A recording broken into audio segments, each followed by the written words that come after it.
بسم الله الرحمن الرحيم السلام عليكم ورحمة الله تعالى وبركاته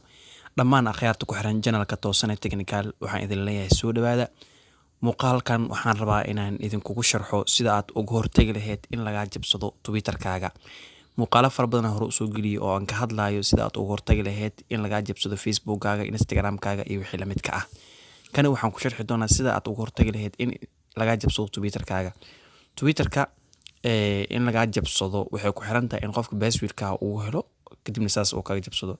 laakiin hadda waxaan ku tusi doonaa si aad ugu xiran lahayd markii aad laga jabsanayo si lagu soo ogeysiyo oo lagu dhahayo waxaas waa laga jabsan rabaa fadlan warkii kugu badanin Twitter-ka tag fur qaybta sare ee sawirka ku saaran tahay taabo waxa ka sii xulata halka ay ku qortay settings and privacy waxa ka soo xulata halka ay ku qoran tahay account halka ee ku qoranta marka taabto kadib waxa ku soo baxay username iyo phone iyo email iyo password iyo security waxa ka xorta halka ay ku qoran tahay security marka taabtid qaybta sare waxa ku soo baxday two factor authentication oo ah waxa arabnay inaan ka shaqeyno inaan ku xirno two authentication application dan way leeyihiin examiyihiin halka marka waxa ku soo baxay text iyo security key iyo authentication app halka sare ee text ayaad ku dhufanaysaa marka ku dhufatid halka sare ee textiga waxa ku soo bixi doonta qoraalkan oo loo dhahayo protect your account with two factor authentication in just two steps يعني account-ka ku ilaali two step يعني verification ku xiratid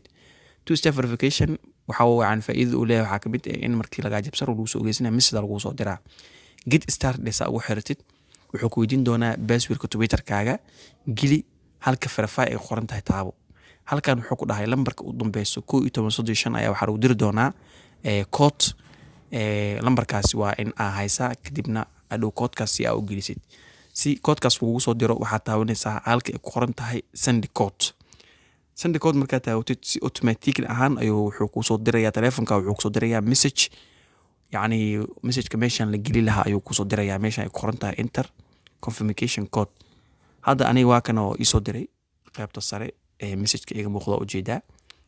waa 655456 kadib waxa leedahay next marka next dhahdo kadib wuxuu ku keenaa marka halkan uu keenaa wuxuu ku leeyahay authentication-kaaga set oo dhigay oo sameeysan yahay laakiin waxa laga baahan yahay inaad save gareyso save the single use backup code in safe place marka dhanka Gmail-ka message kugu diraa Gmail-kaaga message kugu dirayaan meesha ka save gareynay meesha waxa leedahay go it si aad Gmail-kaaga u aadid go it dheh meesha kugu soo celiyo marka Gmail-ka aan caadi u tagaynaa marka in message-kan la soo diray in kala fiirnayna waa kana waa noo soo direen halkan ay ku qoran tahay Twitter aan taawanaya qaybta sare si aan u save gareeyo Twitter two factor authentication ujeeda is good oo ku dhahay marka wuxuu ku soo bandhigayaa meesha aad save gareyn lahayd halka hoos ay ku qoran tahay save ayaa taawanaysa calaamadan bugta aan ku soo dhaweeyo kana calaamadan save a backup code meesha ku qoran tahay taabo si wixii ay u dhameystirmaan kadib inta uu ku soo gudbinayaa am iska dhigi kartaa escape am dadkan waa follow gareey kartaa da follow gareysid next day oo ku dhahaa markaan hadda uma baahan waa escape aan iska leeyahay wax badan oo ku soo bandhigaa qaar kamid ah follow gareey ku leeyahay dadka uga caansan oo kale intan waa waxyaabaha hobbies-ka ah yani interest-ga xiiseynaysa ka dooran kartaa sports iyo waxay aad tahay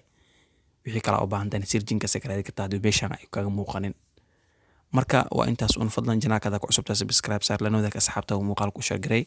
muuqaalka da keeshi like saar inta wixii ka dambeeyo guuleysta